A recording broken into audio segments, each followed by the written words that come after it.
चलिए, तो dear students, इस क्लास में हम जो पढ़ते हैं वो पढ़ते हैं कक्षा 10 के गणित को। कक्षा 10 के गणित में अब हम जो पढ़ रहे हैं वो पढ़ रहे हैं आपका चैप्टर नंबर 3, जिसका नाम है बहुपद, सॉरी, दो चरों वाले रैखिक समीकरण युग्म। ठीक है, हम पढ़ रहे हैं कक्षा 10 का गणित और उसमें भी हमारा जो चल रहा है वो चल रहा है दो चरों वाले रैखिक समीकरण युग्म।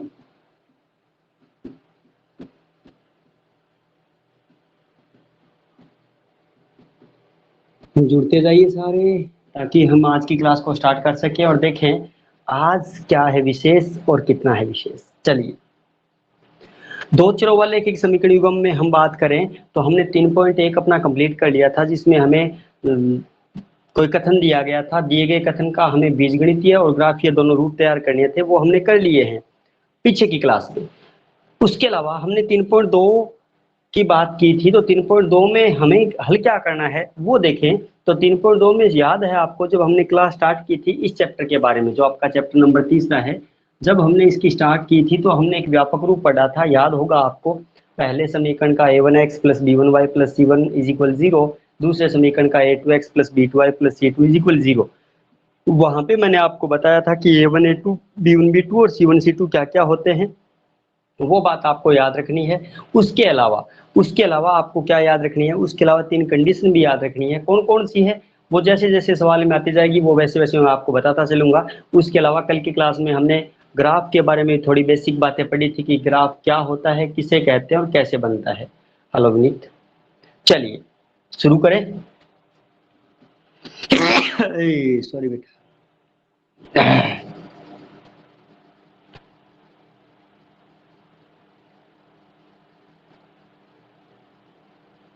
रिकॉर्डेड वीडियो इसमें डिलीट हो जाती है, कोई दिक्कत नहीं, आपको यूट्यूब चैनल पे मिल जाएंगे। यहाँ से डिलीट हो गए कोई दिक्कत नहीं, आपको यूट्यूब चैनल पे जाओगे तो वहां पे मिल जाएंगे, कोई दिक्कत नहीं। अगर कोई इशू आ रहा है किसी चैप्टर में, कैसे टॉपिक में, तो आप यूट्यूब के चैनल पे प्ले लिस्ट पे खोलोगे ना, तो वहां पे आपको ये सारे वीडियोज, यही वीडियोज वहां पे देखने को मिल जाएंगे। ठीक है, ये वीडियोज, उसके अलावा जो पेड क्लासों के जो वीडियोज होते हैं वो आपको वहां पे नहीं मिलेंगे, क्योंकि वो उनमें थोड़ा डिफरेंस मिलता है आपको, तो वो वहां पे आपको देखने को नहीं मिलेंगे। उसके अलावा ये जो क्लासें अब आप देख रहे हो ये आपको यूट्यूब चैनल पे मिल जाएंगी। आज जो क्लास है वो आपको कल मिलेगी, एक दिन लेट डिले चलता है। कल को जो क्लास हुई थी वो आज आपको देखने को मिल जाएगी और आज की जो क्लास है वो आपको कल देखने को मिलेगी। ठीक है, चलिए हम बात कर रहे थे 3.2 के बारे में, तो 3.2 के पहले सवाल की तरफ ही चलते हैं और देखते हैं कि पहला सवाल आपको क्या कह रहा है। और पहले सवाल को लेके आ रहा हूं मैं आपकी स्क्रीन पे। चलिए स्क्रीन पे दिखा रहा हूं आपका पहला सवाल। कहाँ गया, शेयर फोटो आ रहा है आपकी स्क्रीन पे, देखते जाइए और देखिए पहले सवाल में क्या है विशेष। 3.2 की बात कर रहे हैं हम, जहां पे हमें हल करना है क्या, दो चरों वाले रैखिक समीकरण युग्मों को हल करेंगे। किस विधि से करेंगे, वो करेंगे ग्राफीय विधि से। ग्राफ के बारे में बेसिक बातें हमने पढ़ ली थी। 3.2 आपकी स्क्रीन पे शो कर रहा हूं मैं, शायद यही होना चाहिए, यही है, ये लीजिए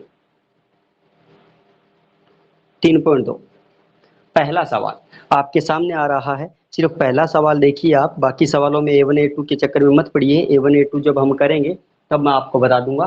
पहले का पहला सवाल, 3.2 के पहले का पहला सवाल जो है वो क्या कह रहा है, कक्षा 10 के 10 विद्यार्थी गणित की एक प्रतियोगिता में, कक्षा 10 है उसके 10 विद्यार्थी है, याद रखेंगे 10 विद्यार्थी है, एक पहली प्रतियोगिता में भाग लिया। यदि लड़कियों की संख्या लड़कों की संख्या से 4 अधिक है, लड़कियों की संख्या लड़कों की संख्या से 4 अधिक है, तो प्रतियोगिता में भाग लिए गए लड़कों की और लड़कियों की दोनों की संख्या बताइए। सवाल को ध्यान से फिर देख लीजिए। कक्षा 10 के 10 विद्यार्थी है, एक प्रतियोगिता में भाग लेते हैं। यदि लड़कियों की संख्या लड़कों से 10 अधिक है, सॉरी 4 अधिक है, तो प्रतियोगिता में भाग लेने वाले लड़कों की और लड़कियों की संख्या बताइए कितनी कितनी है। इसी एक की बात करें पहले, आ जाते हैं मेन स्क्रीन पे।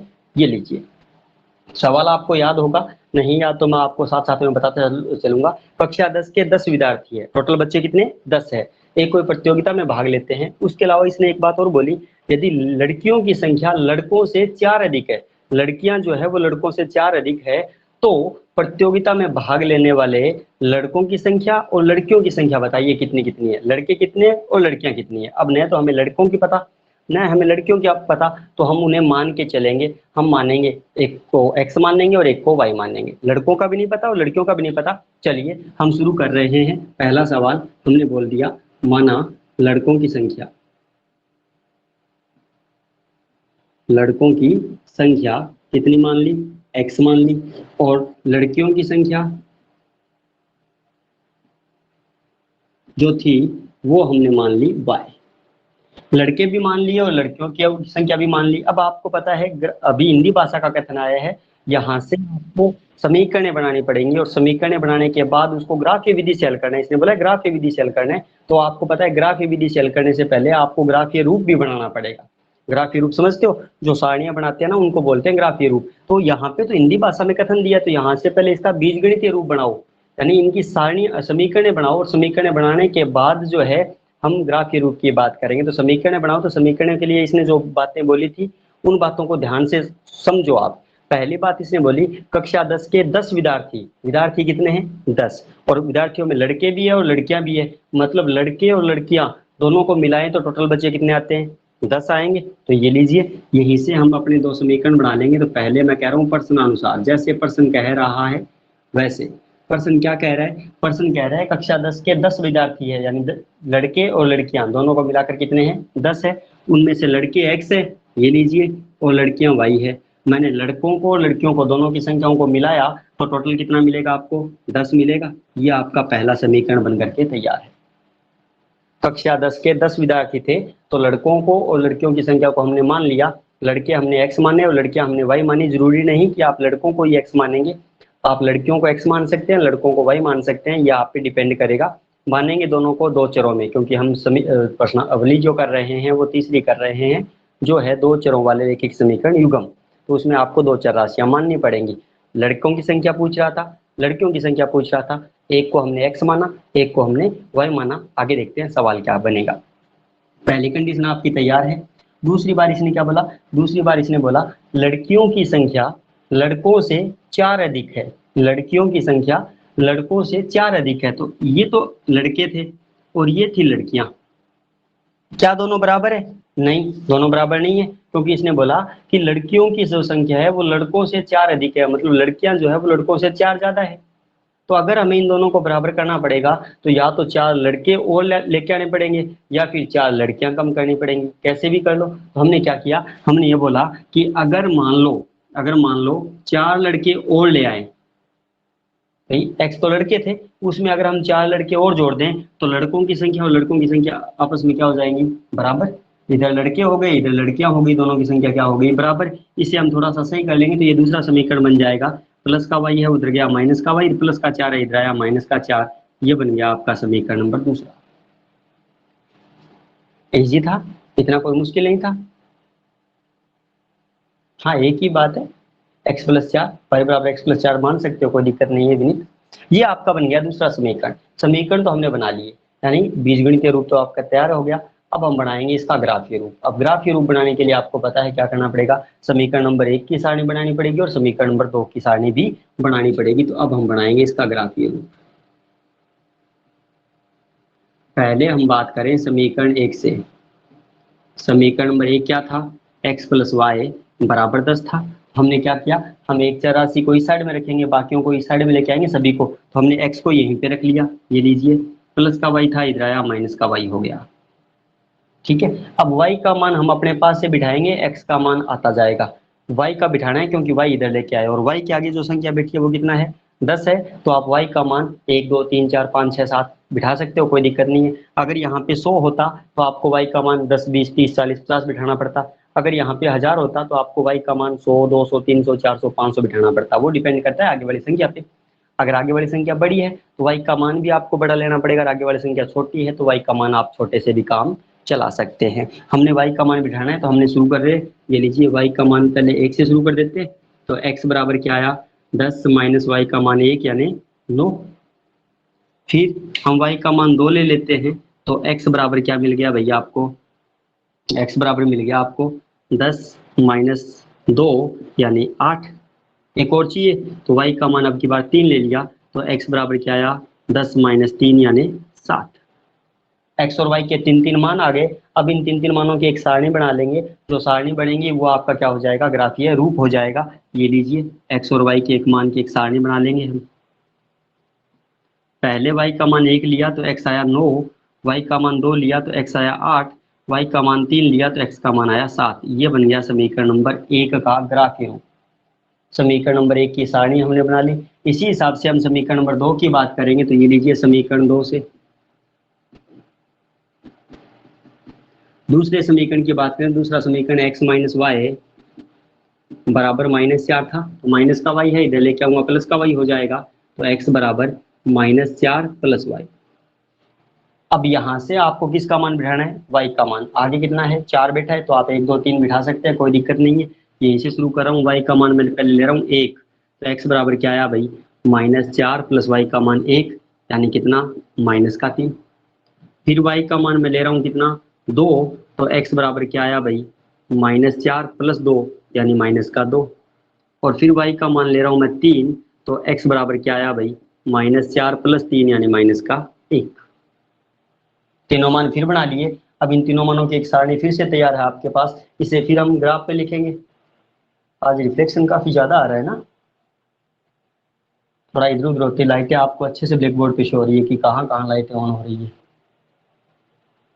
कोई बात नहीं, थोड़ा कल एडजस्ट कर लेंगे इनको, आज थोड़ा जल्दबाजी में था तो सेटअप सेट नहीं हुआ। कोई बात नहीं, कल की क्लास में ये रिफ्लेक्शन आपको शो नहीं होगा। चलिए यहाँ से फिर एक टेबल बना लेते हैं। ये लीजिए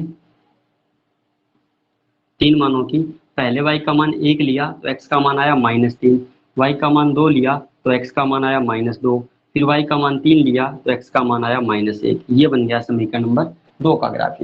ये जो सारणियां बनी है, ये सारणियां ही आपको ग्राफ बनाएगी। ग्राफ बनाने में ये सारणियां ही काम आएंगी। अब ऐसा नहीं कि इनको हम रफ कॉपी में बना ले, सिर्फ सारणियां सारणियां लिख दे, नहीं, सारा ये जो काम हमने किया है ये सारा का सारा फेर कॉपी का ही वर्क है।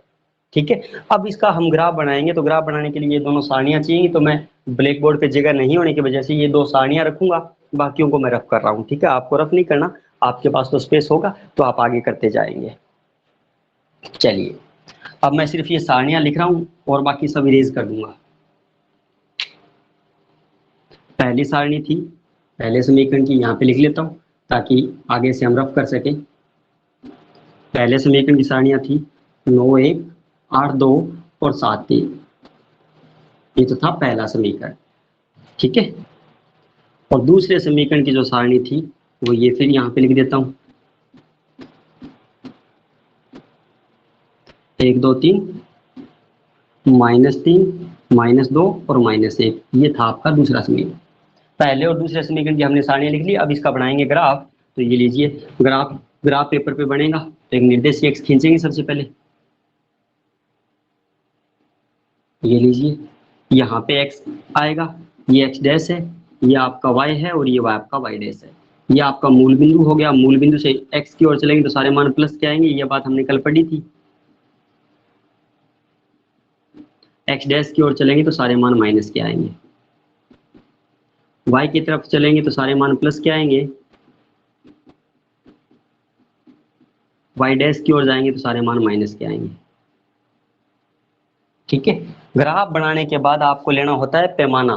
पैमाना यानी एक बड़ा खाना जिसे हम 1 सेंटीमीटर बोलते हैं, वो कितने के बराबर ले रहे हो। तो आप ये देखो, इसके लिए आप मान देखो। मान आपके पास x का मान बड़े से बड़ा 9 है, यानी आपको यहाँ पे 9 खाने मिल जाएंगे, आराम से मिल जाएंगे। ये 8 हो गया और ये 9 हो गया, तो 9 खाने मिल रहे हैं, तो x पर तो एक बड़ा खाना बराबर 1 सेंटीमीटर ले सकते हो, यानी एक बड़ा खाना बराबर 1 इकाई ले सकते हो, कोई दिक्कत नहीं है। y का बड़े से बड़ा मान 3 ही है, तो y के भी 3 आपको मिल जाएंगे आराम से। तो दोनों पे हम पैमाना ले रहे हैं, तो माना पैमाना x पर एक बड़ा खाना बराबर 1 इकाई, और y पर एक बड़ा खाना बराबर 1 इकाई।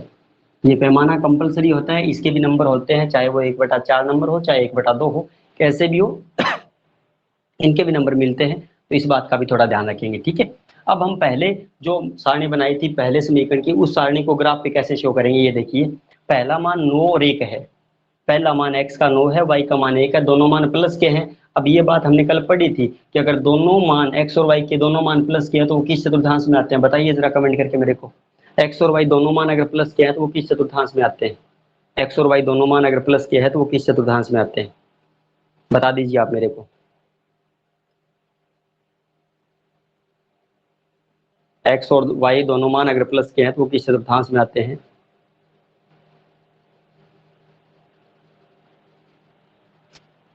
अब थोड़ा रिफ्लेक्शन कम हो जाएगा। फर्स्ट में आएंगे। Very good. फर्स्ट में आएंगे, प्रथम चतुर्थांश में। अगर निशानों का कोई गड़बड़ है तो मैं आपको फिर से बता दूं, ये प्रथम चतुर्थांश होता है जिसमें दोनों मान प्लस प्लस के होते हैं, एक्स और वाई। इसके सामने वाले में दोनों क्या होते हैं? माइनस के होते हैं। अब माइनस का निशान ऊपर वैसा का वैसा और आगे वाला पलट देंगे, प्लस हो जाएगा। और इसमें प्लस वैसा का वैसा और आगे वाला पलट देंगे तो माइनस हो जाएगा। ये चतुर्थांशों के निशान है। जब आप सारणियों में मान बिठाते हो तो वो उसी स्थिति में आपको ध्यान रखना पड़ता है, और जो कि काफी जरूरी है। तो ये बात थोड़ा ध्यान करेंगे, ठीक है। तो ये दोनों मान प्लस के हैं तो प्रथम में आएंगे, तो एक्स का मान 9 और वाई का मान 1 है, तो एक्स का मान 9 ये रहा और वाई का मान 1 ये रहा। इससे इधर चलेंगे और इससे इधर चलेंगे, जहां ये मिलेंगे आपका वहां पे पहला बिंदु आ गया। 9 और 1 वो बिंदु आपको प्रथम चतुर्थांश में यहाँ मिल गया। दूसरे की बात करें तो 8 और 2 दोनों फिर प्लस के हैं, प्रथम में ही मिलेंगे, तो 8 और 2 तो एक्स का मान 8 और वाई का मान 2 ये रहा। ये लीजिए, ये आपका दूसरा बिंदु आपको मिल गया। तीसरे की बात करें तो एक्स 7 और वाई 3 फिर दोनों प्लस के हैं, इसी में मिलेंगे, तो एक्स का मान 7 और वाई का मान 3 ये लीजिए। ये तीसरा बिंदु। अब इन तीनों को मिलाएंगे तो एक सीधी रेखा आएगी। अगर सीधी रेखा नहीं आ रही मीन्स आपके वो मान है वो गड़बड़ है। ये बात, इसको उत्तर जांचने का यही तरीका है कि जो आपने रेखा खींची है, चाहे वो समीकरण नंबर 1 की खींचो चाहे वो 2 की खींचो, एकदम सीधी रेखा आएगी। अगर सीधी नहीं आई मतलब आपने मान निकालने में गड़बड़ कर दी, ठीक है। तो ये रेखा कौन से समीकरण की आई? 1 की आई, हमने लिख दिया समीकरण 1 से। ये लीजिए। दूसरे की बात करें तो दूसरे में x माइनस का और y प्लस का है। बताइए कौन से चतुर्थांश में आएगा? x माइनस का y प्लस का। x का मान माइनस और y का मान प्लस, निशान आपके सामने दिख रहे हैं चारों के चारों। x माइनस का है और y प्लस का है, कौन सा चतुर्थांश होगा? बता दीजिए आप मेरे को।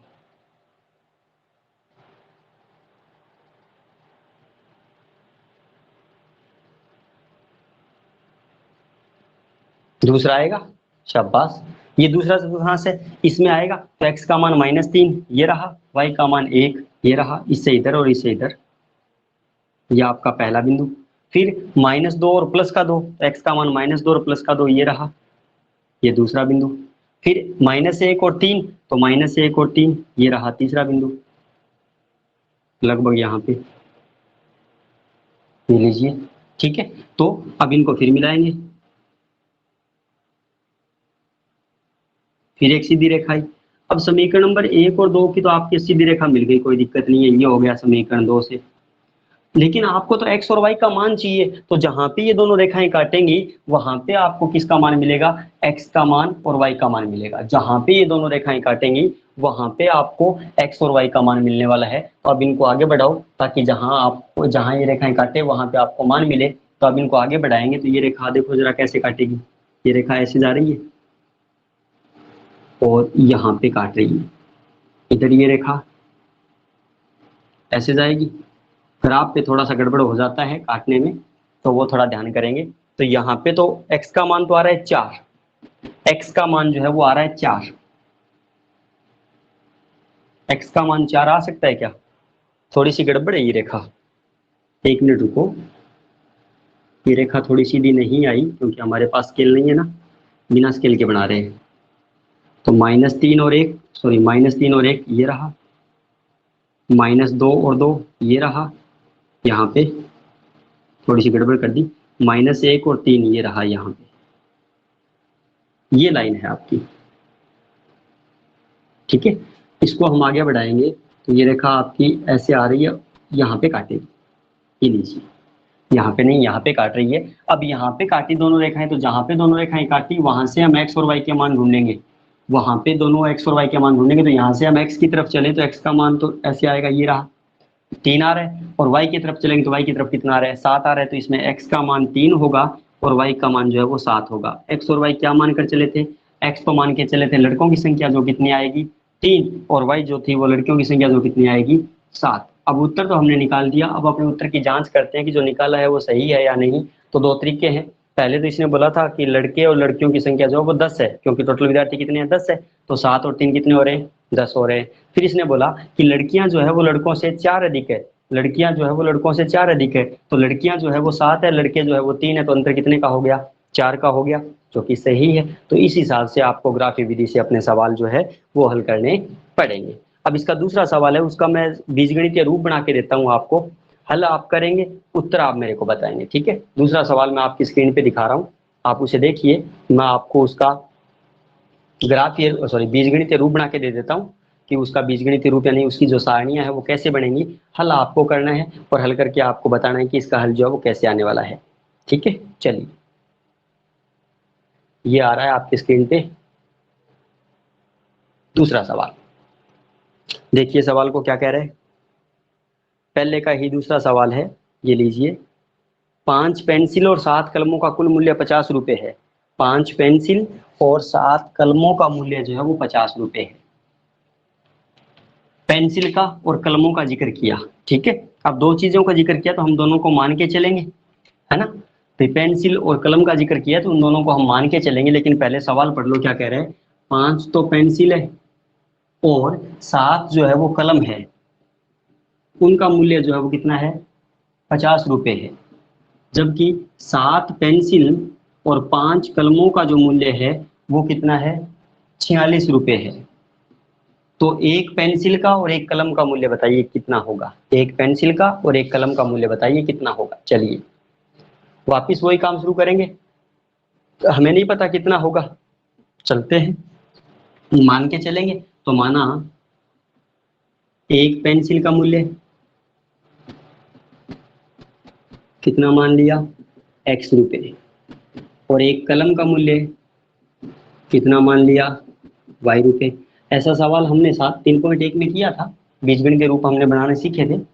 पहला बार इसने क्या बोला, इसने पहली बार बोला 5 पेंसिल और 7 कलम, तो एक पेंसिल का लगता है x रुपए, तो 5 पेंसिल हो गए कितने लगेंगे भाई, 5x हो गए, 5 से गुणा कर देते हैं नंबर को, जितने भी नंबर है उनको एक चीज के मूल्य से गुणा कर देते हैं। और 7 कलमों का, एक कलम के लगे y रुपए, तो 7 कलमों के कितने लगेंगे, 7 y रुपए लगेंगे। ये 5 पेंसिलों के, ये 7 कलमों के, दोनों को मिलाकर के कितने रुपए हो गए, 50 रुपए हो गए। तो ये आपका पहला समीकरण बन करके तैयार है। दूसरी बार इसने क्या बोला, दूसरी बार इसने बोला 7 पेंसिल और 5 कलम है, तो एक पेंसिल का लगता है x रुपए, तो 7 पेंसिल के 7x हो गए। एक कलम के लगे y रुपए, तो 5 कलमों के 5y हो गए, दोनों को मिला करके कितने रुपए हो गए, 46 रुपए बोल रहे। तो ये आपका बन गया समीकरण नंबर दूसरा। समीकरण आपके सामने है, अब इनका आप ग्राफीय रूप बनाएंगे और ग्राफ बनाएंगे, और ग्राफ पे जहां दोनों रेखाएं काटेंगे वहां से आप x और y के मान ढूंढोगे। x का जो मान आएगा वो एक पेंसिल का मूल्य होगा, y का जो मान आएगा वो एक कलम का मूल्य होगा। इसे आप ट्राई करेंगे, चैट में आके मेरे को मैसेज छोड़ सकते हैं जितना भी आंसर आएगा, ठीक है। तो आज की क्लास को रोकेंगे यहीं पे, मिलेंगे आपसे कल की क्लास में ठीक 7:30 पे। बात करेंगे इससे आगे के सवालों के और 3 कंडीशनों के बारे में, जब बिना सवालों को हल किए हम उनके हलों के बारे में बता सकें कि समीकरण के हल जो है वो कैसे होंगे, निश्चित हल होंगे, अनेक हल होंगे, अद्वितीय हल होंगे, या फिर कोई हल नहीं होगा, किस हिसाब से होगा, उन सब के बारे में बात करेंगे, ठीक है। मिलते हैं कल की क्लास में, तब तक के लिए सभी को गुड नाइट, शुभ रात्रि।